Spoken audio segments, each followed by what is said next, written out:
Muy buenos días. Muchas gracias, representante Alirio Uribe. Me agrada mucho estar aquí en compañía de los representantes a la Cámara que integran la Comisión Segunda Constitucional, de la Defensoría del Pueblo, de las organizaciones de derechos humanos que también han expresado aquí sus puntos de vista y de la misma manera, pues aquí con los colegas del gobierno y los oficiales de las fuerzas militares que están presentes.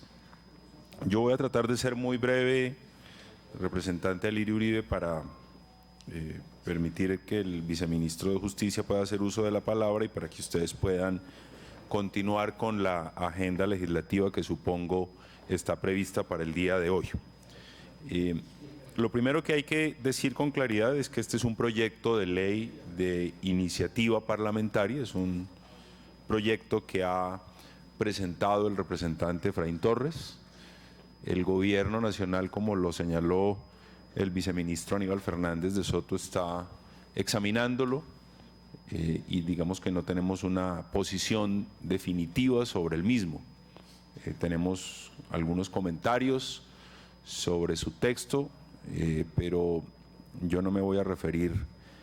sobre los mismos porque me parece que este es un asunto que le corresponde fundamentalmente al Ministerio de Defensa una vez se tenga ya una posición definitiva sobre el mismo. Pero sí quiero hacer algunos comentarios sobre el conveniente debate que suscita esta iniciativa. Y digo conveniente debate por el momento que está viviendo el país. Lo que el Gobierno Nacional busca con la mesa de diálogos que ya se adelanta en La Habana y que esperamos muy pronto concluya, y con la mesa que probablemente se inicia hoy en su fase pública con el ELN, pues lo que busca es terminar el conflicto. Y terminar el conflicto bajo dos perspectivas fundamentales. La primera de ellas es terminar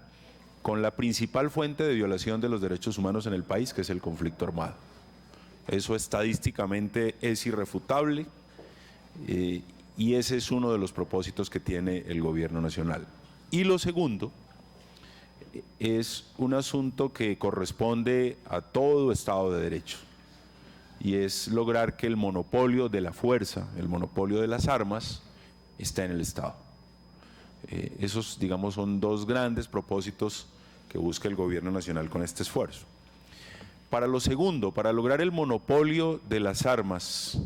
por parte de las instituciones del Estado, no solamente va a ser suficiente lograr un acuerdo con las FARC y con el ELN. La realidad puesta de presente en este debate y la realidad que conocemos todos los colombianos, pues lo que indica es que eso va a contribuir a ese propósito, pero no va a ser suficiente. Existen unas estructuras de crimen organizado que habrá que combatir, que se están combatiendo y que habrá que desmantelar para lograr que el monopolio de las armas lo tenga el Estado como corresponde a un Estado de Derecho. Y de eso se trata esta discusión. De hecho, digamos que una de las grandes preguntas que nos hacemos los colombianos es qué va a ser lo más efectivo, cómo vamos a garantizar que una vez se termine el conflicto armado en aquellos territorios en donde han operado las FARC, en donde operan las FARC, en donde han operado los miembros del Ejército de Liberación Nacional y en donde operan los miembros del Ejército de Liberación Nacional, pues esos territorios no sean objeto de operaciones de estructuras armadas de similares características o de diferentes características, pero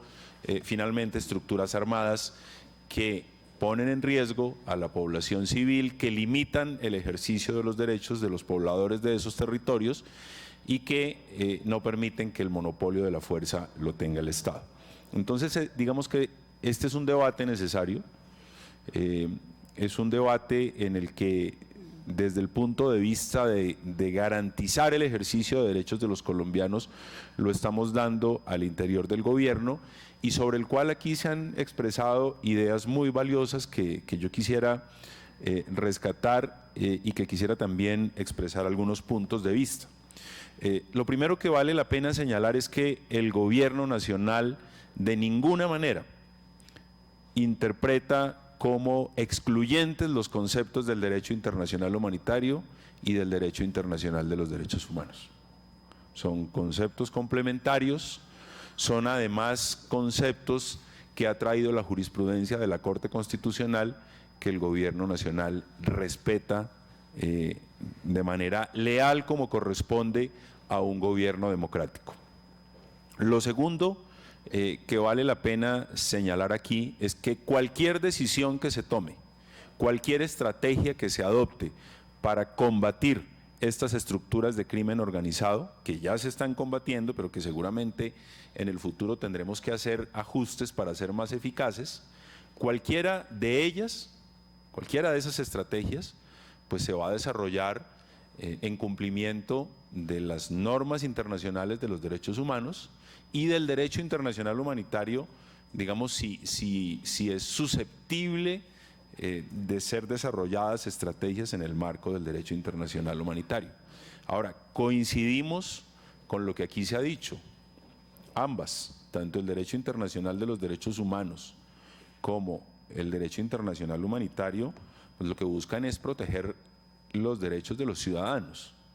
Aquí no estamos planteándolo en términos de un blindaje de operaciones. El blindaje de las operaciones finalmente son para garantizar los derechos de los ciudadanos. Y esa es, digamos, esa es la discusión en la que estamos en este momento concentrados en el gobierno nacional.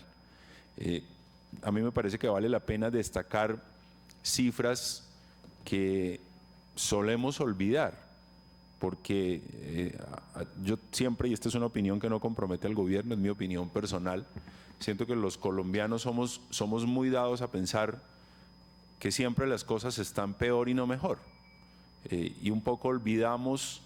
las cifras que son favorables y con mayor razón cuando lo son favorables en términos de derechos.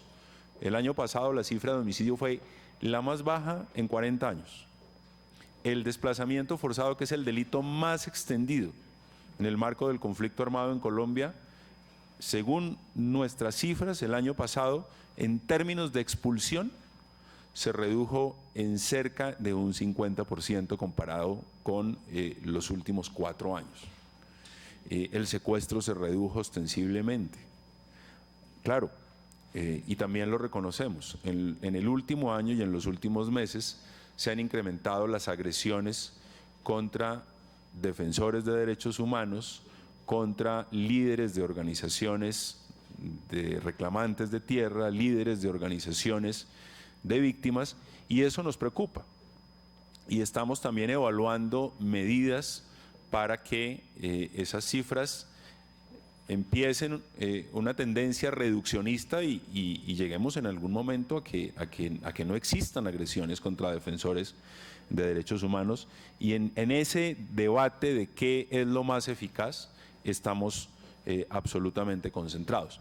Pero también aquí vale la pena señalar algo que me parece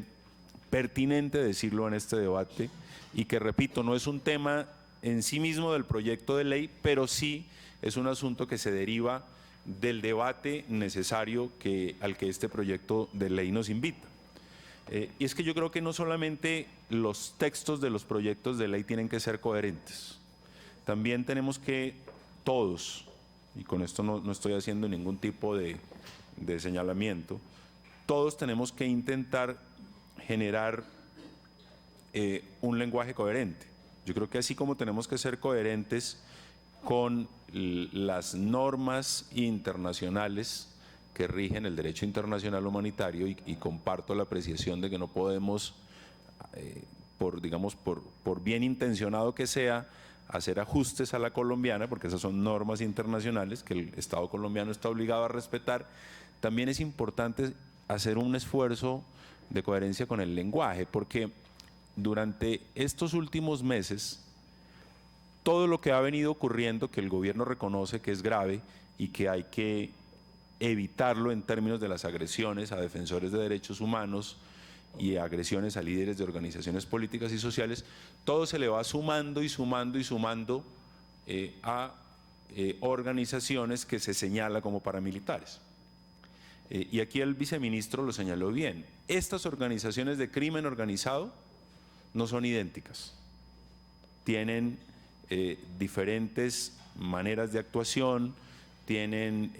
diferencias en cuanto a, digamos, a su estructura armada, al número de hombres, a la manera como operan, al armamento con que cuentan, a las alianzas que construyen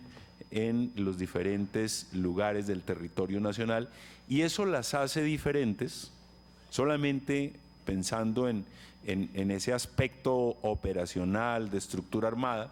las hace diferentes a las organizaciones paramilitares del pasado. Las organizaciones paramilitares del pasado que actuaron en todo el territorio nacional, o al menos en casi todo el territorio nacional, sí tenían una, digamos, mayoría de elementos coincidentes. Puede que hayan entre ellas existido algunas diferencias dependiendo en los territorios en que actuaron, pero en la inmensa mayoría de su organización armada, en la inmensa mayoría de la manera como actuaron, pues eran idénticas. Y en un momento de la historia respondieron a un mando nacional unificado. Y esas, digamos, eran las estructuras paramilitares. Lo que hoy existe es muy distinto a eso. Y por esa razón el gobierno está haciendo un examen riguroso. Esa connotación de señalamiento de paramilitarismo a todo lo que viene ocurriendo, a nosotros nos asiste el temor de que por esa vía lo que se les esté es dando un reconocimiento político de facto que el gobierno rechaza de manera absoluta. Estas organizaciones de crimen organizado no pueden tener reconocimiento político. El gobierno nacional reconoció la existencia de un conflicto armado en el año 2011, cuando tramitó en este Congreso de la República el proyecto de ley que luego se convirtió en la Ley 1448, y reconoce que unos grupos armados confrontaron al Estado y que por la vía de esa confrontación al Estado y por la vía de que surgieron con pues unas ideas políticas que, independientemente de que se compartan o no son ideas políticas, por esa vía se reconoce la existencia de un conflicto armado. Pero a estas organizaciones que lo que están buscando es el enriquecimiento por la vía del microtráfico, por la vía de la minería ilegal, por la vía del narcotráfico, por la vía de legalizar el despojo de tierras del que fueron objeto los campesinos de Colombia durante décadas, a esas no se les puede reconocer de ninguna manera un carácter político. Y esa denominación a todas ellas, sumando todo lo que hacen de paramilitarismo, pues en el fondo lo que podría terminar es generando de facto pues casi que un reconocimiento político que el gobierno rechaza. Por eso nosotros también hacemos un llamado a este ejercicio de examen de las diferentes categorías de grupos de estructura criminal organizada que hoy existen en el país y que el gobierno quiere combatir. De hecho, y la representante del colectivo de abogados, José Alvear Restrepo, traía a colación algo que es absolutamente cierto,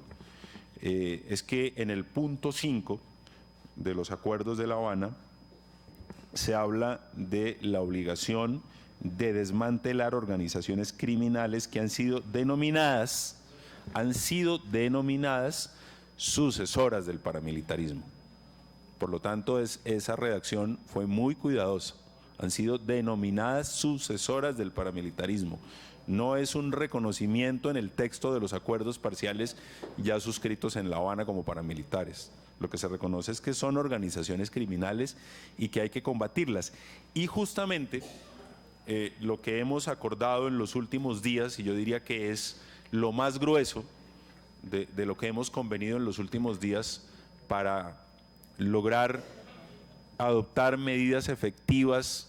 en el ánimo de ofrecerle garantías a los defensores de derechos humanos y a los líderes de organizaciones sociales y políticas, es que